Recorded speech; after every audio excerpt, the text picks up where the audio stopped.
Today on the program, Quincy Youth Football and Cheer, marking their 75th year this year in 2025. And they've got a lot going on and a lot to share with you. So President Nathan Knowles and Vice President Sean Halpin are here in studio to give us a little history lesson and talk about how you and your family might be able to get involved. So guys, thanks for coming over, first of all. Good to talk to you. Yeah, thanks for having us, Joe. Appreciate the opportunity to learn about, Nathan, the 75th anniversary, but not always Quincy Youth Football and Cheer, right?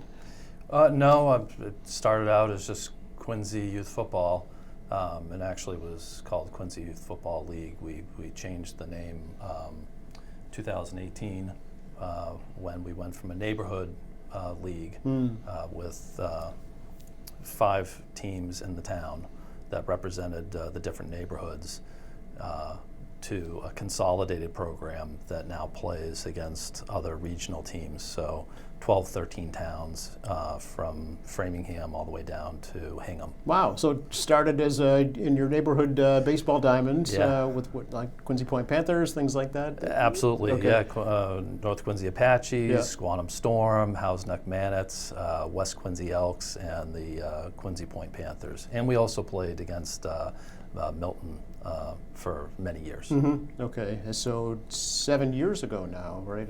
Yeah, this is 8th year, Sean? Yes. 8th year, okay. Yeah. Why did that happen, Nathan? What was the reason behind that? Big driving force behind it was competition. Oh. When you're playing against the same neighborhood teams, you really get to know the other coaches and players pretty well because you're playing them repeatedly. All their tricks and all their moves tricks, and, yeah. So expanding out into Bay State AYF, who we play with now, and the American Youth Football League, which has many conferences across the region and the nation, gave us an opportunity to compete at a higher level, okay. both for football and for cheerleading. Sure. Has it been successful, would you say? Did it work? Very successful. Really? Yeah, I think in year two we went to the Super Bowl for the first time. And then by year 3 we won 2 championships, and a couple of years ago 3 of our teams won championships. And then this last year, all of our levels for tackle went to the playoffs, which was a first for us, with 2 of them winning championships. Excellent. At different levels. And then cheerleading has been really successful for many, many years. They've actually been playing or cheering in competitions outside of our own neighborhood league for many years against regional competitions.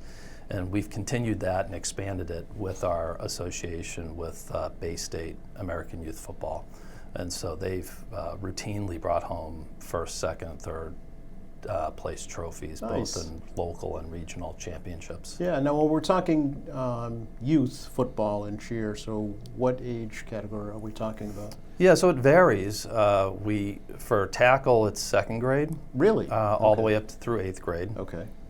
And for cheer, it's 1st grade through 8th grade. Okay. And for flag, we run it from kindergarten through 5th grade. Oh, okay. Which gives kids an opportunity to learn the fundamentals of football and kind of kick the tires on the program before they make that transition to tackle. Yeah. And about how many kids per season would you say get involved? It varies, but somewhere in the neighborhood of 400 to 500. That's amazing. Yeah. It's a very healthy program. From the whole city. Is Milton still included as well? So Milton plays in the Bay State AYF, Okay. So they have their own program. they do now, and okay. we play against them Okay. still, but just in the Bay State AYF. And we've played against them in flag as well. And our flag program has also played the past couple of years against Weymouth, who's also in the Bay State AYF. So it's been nice to host those programs here for flag as well.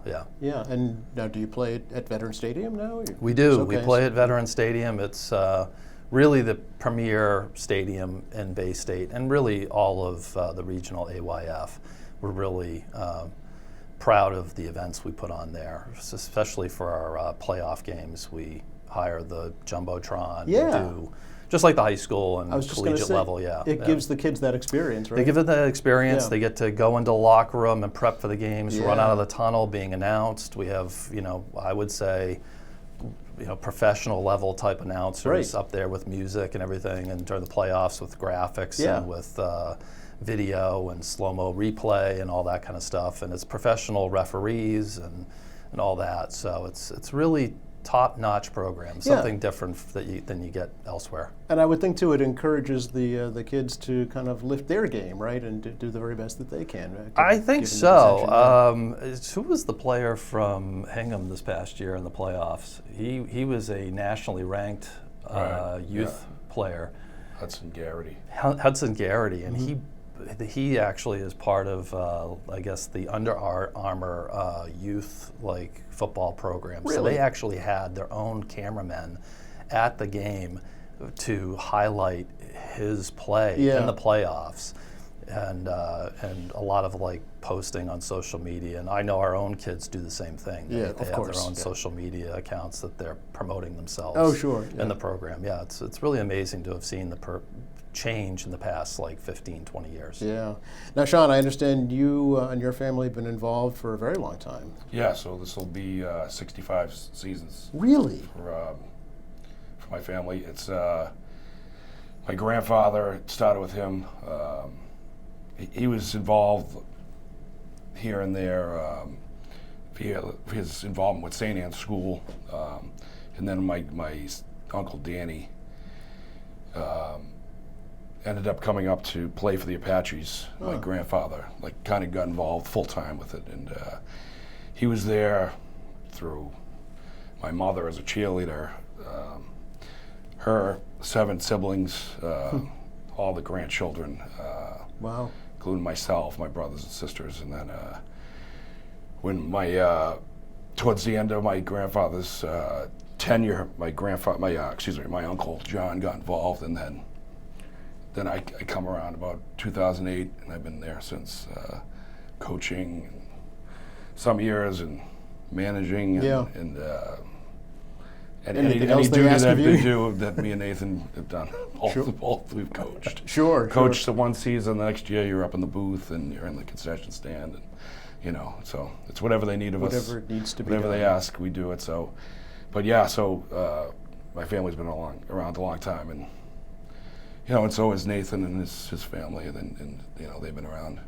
probably 15 years now. 15, so, Nathan, was that so right? Yeah, it's about right. Yeah. Okay. Now, do you both have children in the program as well? So I do. I do? have a son that's in 6th grade going into 7th, and so he's that's my only son. Nathan had 2 children in the program as well. Yeah, they've aged out some years now. Okay. Yeah. Okay. But a good experience, would you say? Yeah, really great experience, and I think part of the reason that a lot of folks stay on with the program, like my wife and I have, is because of that just great sense of family. You make a lot of great connections with the community, and you think that when your kids move on to high school and college and they're adults now, you would leave that behind, but there's just so much that we get out of the program, helping various kids and families and watching them grow. That's just I see us doing it for a very long time. It's a win-win, right? It really is. Yeah, for the kids and for the adults. Yeah. And it's honestly for folks like us who the kids are older now. Yeah. It's a little bit easier, honestly, to do some of the work. Sure. And it is a lot of work to run these programs. You are all volunteer run, right? Yes. You're an established 501c3 That's correct. nonprofit. Yep. So that alone takes organization and time and meetings, right, and commitments. So there's an actual governing board? Yeah, we have a board of 7 members. Okay. Some of them come from the old neighborhood teams, Sure. business leaders, and they do various work in the program, whether it be Stacy LeMay, who runs our cheerleading program, to Steve Koski, who's been with the program for, over 30 years. Wow. And is just there as like a sounding board because he's seen a lot, those types of things. So, yeah, we have a great board, and all probably about annually 60 volunteers that help with the program. It's it's done very quietly, Nathan. It's but I mean this is a formidable organization that's been around. It's really a Quincy landmark. It's been around a very long time, but we don't hear a lot about it. How come? I think we do our promotions Yeah. annually for registration, Yeah. which registration's open right now. Okay, let's talk about it. Yeah, registration's open now. Okay. You can go to QYFCA, so Yes. Quincy Youth Football Cheer Association, to our website to register. Okay. But beyond that, we don't do a lot of tooting of our own horn. Well, let us toot it for you here. Yeah. No, I think it's a great way to get kids involved socially and athletically, right, at the same time. Yep. Now, so who can be a member of Quincy Youth Football and Cheer? Boys and girls from kindergarten all the way through 8th grade. Okay, Definitely, anyone that wants to volunteer for the program. Yep. We have high school kids that come back and volunteer during the season, Sure. who are cheering or playing football at the 2 high schools.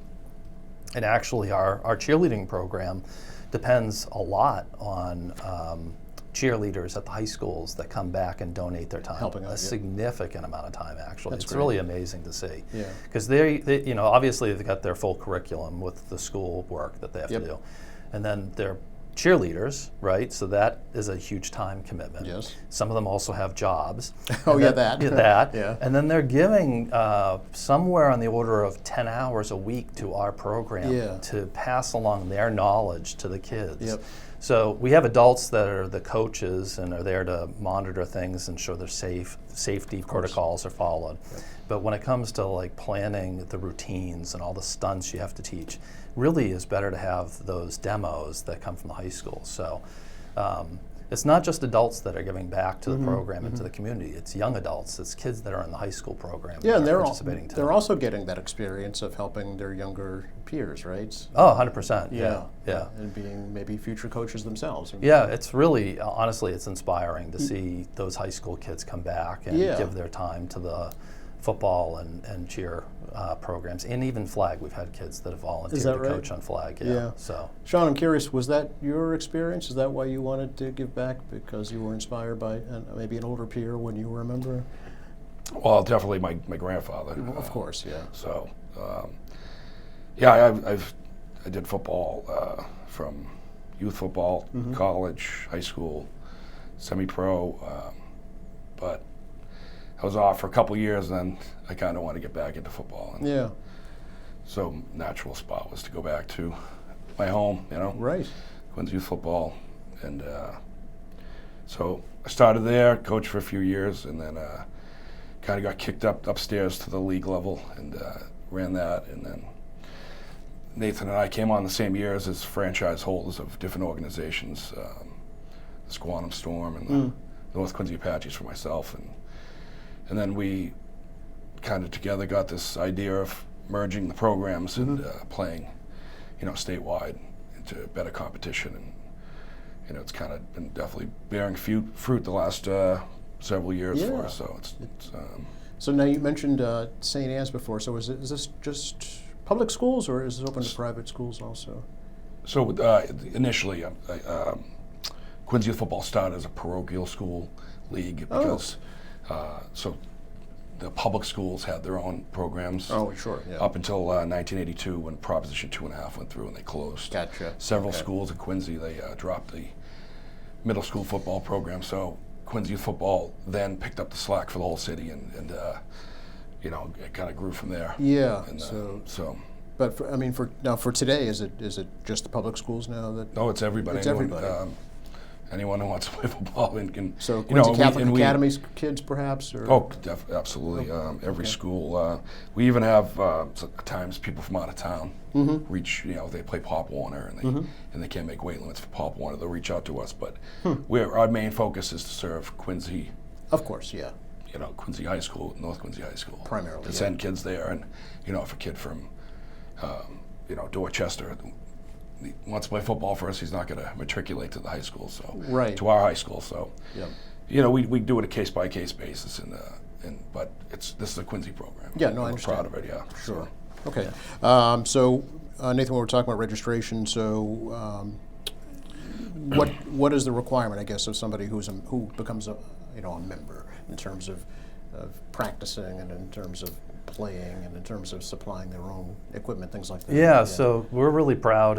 Quincy Youth Football and Cheer supplies everything. That's amazing. So, like your helmet that Yes, you see here yes. today on the table, the custom-made uniforms with the name on the back, warm-up gear, cheerleading uniforms, Really? flag uniforms, everything, shoulder pads, knee pads, 'Cause that can practice equipment, everything. yeah, we cost supply. can be prohibitive for some folks, so that's nice, yeah. It certainly would. I would say it put it up there, close to like your baseball and Yeah. or more so than baseball, but definitely up there with like hockey and Oh, the yeah. amount of equipment that families have to purchase on their own. We're purchasing and maintaining that ourselves. It's amazing, yeah. Yeah, and our registration fee is very low. It's actually the lowest in the Bay State AYF Okay. league.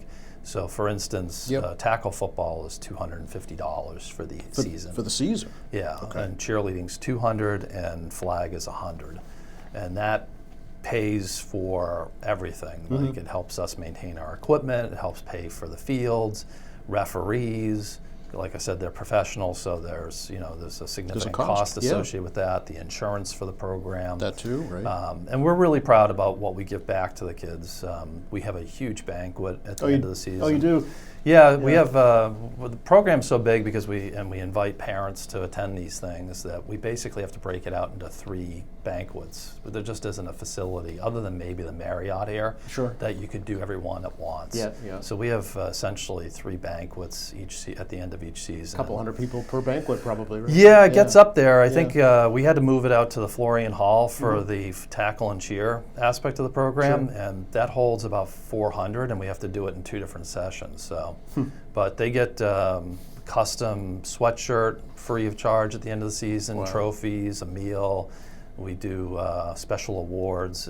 I think it's just really top notch what we're providing to them for such a low cost. Yeah. The only reason we can do that is because we do a lot of fundraising. Oh, is that right? We try to keep our costs very low to the families. Yep. So we do concessions obviously on home game days, but we do have other fundraising events that lean on the community and business leaders to help support the program. Sure. And that way, if any one aspect of our fundraising or registration hits a roadblock during the season, we're not going to fall apart financially. Right, yeah. In fact, if you look back to COVID in 2020, we were really one of the only programs that continued. We got approval from the city to have to maintain practices for kids, and I want to say I don't think we charged anything, or it was really minimal what we charged. And that was only because we're just so financially stable. Yes. That we were able to weather that storm and provide a service to the kids in a time when everybody was locked down. Yeah, like crucial we service. were really one of the only towns that did that. So we're really proud of that. Absolutely. Yeah. We also had the first drive-through banquet. Yeah, we had a drive-through. Was that Nathan's right? idea, yeah. Well, we still did the sweatshirts for free and all that kind of stuff, Trophies and- but you had to have the social distancing. Yeah. So we were up at Pageant Field and Yep. set up, and they would just drive up, and we'd hand it to them, and then they drive through and that kind of thing. It was probably the coldest day of the season. Yeah, it was. It was like 10 below or something. Oh, we're standing geez. out there handing out stuff, but we're really proud of the fact that we maintain those things, Yeah. those traditions, and I think it's one of the things that makes our program so unique. Yes, yeah. If somebody does have some financial difficulty, can you help them? Oh, at all? 100%. You yeah, do? yeah. We give a lot of financial assistance to families. Yeah. There is a financial assistance form on our website. Okay. So if you go on to register, there's a tab there for financial assistance. Super. You just fill out a basic form and send it to us. Okay. So let's talk about practicing and the schedule this year. Yeah, so practices typically start at the end of July. Okay. Again, football, a little bit unique. It's not like basketball where you go and have a couple of practices and then everything's just games from there on. Right. You actually spend most of your time practicing. Okay. It's this choreographed dance, right? Mm. You like all 11 players on the field have to be doing everything the same in order for a play to be successful. Yeah. And it's the same thing for cheerleading. It's like you're doing these complex stunts that include, and the older groups throwing, kids up in the air and catching them. Yep. And so that takes a lot of practice. So we start in early July. It's practices 2 to 3 times a week for Wow. 2 hours. So Wow. you're talking about 6 to 8 hours a week in practice just in the preseason. Yes. And then the season starts on or about Labor Day. Okay. And then you have typically 8 regular season games. And then we go into a playoff system of anywhere from 2 to 3 games, depending on how well you do. Well, I was just going to say, yeah, how far you go. And same for cheerleading. They come and cheer at all of our games. We're really proud of our cheerleading program. It's one of the few that actually is out there, rain or shine, snow. Like those cheerleaders are just as tough as the football players. They get overlooked sometimes, but there's a phicality to that for sure. You know, and a coordination and a team too. Yeah, absolutely. Yeah. And they have their local and regional events, which are towards the end of the season. Okay. So they'll be cheering for during the games, and then late October they start to ramp up all of their competitions. And so depending on how well they do, they can go onto regionals, and some towns choose to, and we talk about it every year on whether or not our tackle and cheer programs will participate at a national level. So if you win at a regional level within AYF, you then go on to Florida in December to play nationally. There's a cost to that, I'm sure. There is, but again, we have a really robust fundraising arm Yeah. that doesn't put that on the families. Super. So does every kid get to play every game? Yeah, so there are minimum play rules, so every kid has to get in for so many plays in a game. Okay. Definitely, the more experienced kids are playing more than the kids that are first-time players.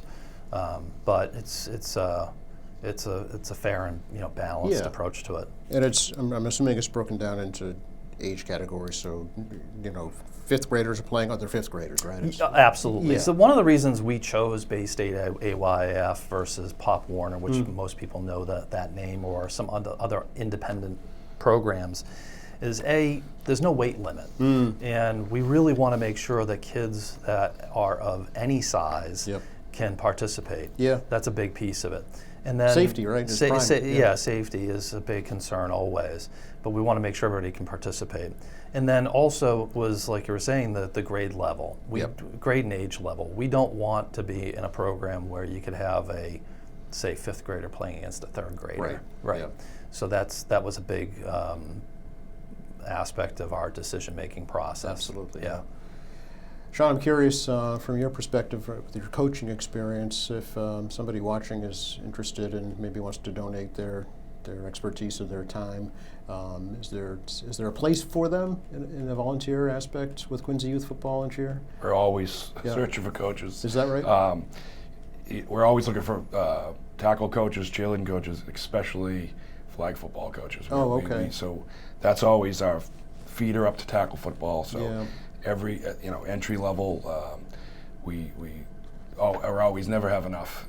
So we'll take as many as we can get, and then a lot of those guys, men and women that our coaches usually several of them will transition up to tackle football with their child or nephew, whoever they're there coaching with. It really helps us because I would think to have people kind of in place that you kind of identify over a couple seasons, that his son's or daughter is going to make the jump up to to tackle football, so we can identify he's good with the kids. He's knowledgeable. When we reach out to him to move up and become a tackle football coach. Yeah, and so it's really helps us. But to the entry level of it, though, the flag football, we never have enough, and we always are looking for more. So anyone who wants to, please reach out to our website and to our email. It's info@qifca.com. And do you have? I mean, will you kind of? Is there like a training program for coaches? There's a lot of requirements. We start off. Everyone's Corey checked. Yes. Through the state system, but then the AYF has a lot of heads up and concussion awareness, coaches training. We do a pretty intense program. It's called Hawk Tackling, tackling techniques. It's based on rugby tackling, which is as you see up at the Free Jacks games up here.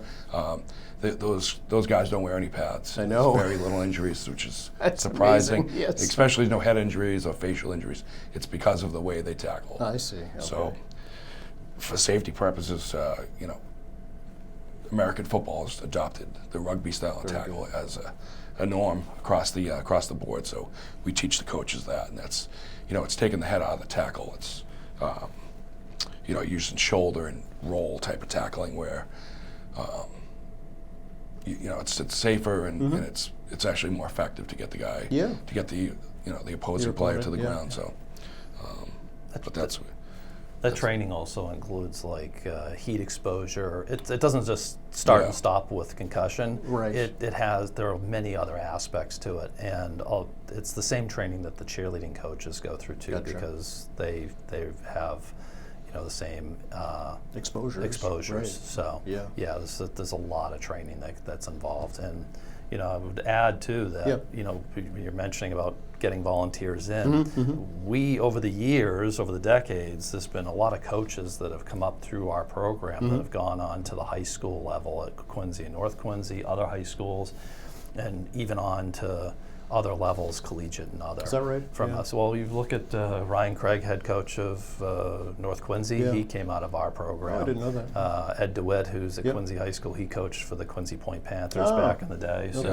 So there's you can kind of go on with the list of current and past coaches who came out of our program. How nice. Yeah. So it's not just a feeder program for the high schools for the athletes. It's also the coaches where they kind of cut their teeth at that level first. Yeah, absolutely. Now, is there a deadline to register? Well, as soon as is better than later for us, because especially with like the custom uniforms that we provide here, we need to get those orders in, as soon as possible, and we have to do our fittings and everything. So really, we will hold registration open until about August 1st, just to really give everybody time. But the sooner is better for us, because we're going to get you on the field, at least doing conditioning in late July, and we have to have orders in for especially jerseys and so forth by that point. So you can definitely go to the Quincy Youth Football and Cheer page, the QIFCA.com, and it's pretty easy to navigate, and you can register straight from there. There's a frequently asked questions page.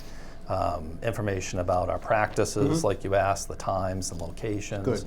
Good. We also have our schedules there, which will be released in August. Okay, excellent. All right. Anything else we should add right now? We're just really appreciate you taking a few minutes to. No, I'm happy to learn about it. Honestly, And we're just so excited about the 75th season. We've done a little bit of research. There are some programs out there that started on or around the same time we did. So we truly believe this is one of the oldest football and cheer programs in the country. Yeah, and certainly one of the oldest programs for any youth sport here in Quincy. Wow. And we truly believe we do it better than anybody else. It's just a really great experience. So come out and see what it's all about. Sure. Sean, anything else you'd like to add? No, it's like Nathan said, we're definitely looking forward to the 75th season. And, we were founded 75 years ago on the basis of safety, to limit sandlot football injuries and have organized football. And we're proud that we continue it now, 75 years later. So yeah, good for both of you. Congratulations for making it so successful. And I know you're getting a lot out of it yourselves, giving back. So it's great to see. So thank you both. Thank you so much. Thank you very much. Appreciate it. And thanks for watching us here at AM Quincy. I'm Joe Catalano. We'll see you next time.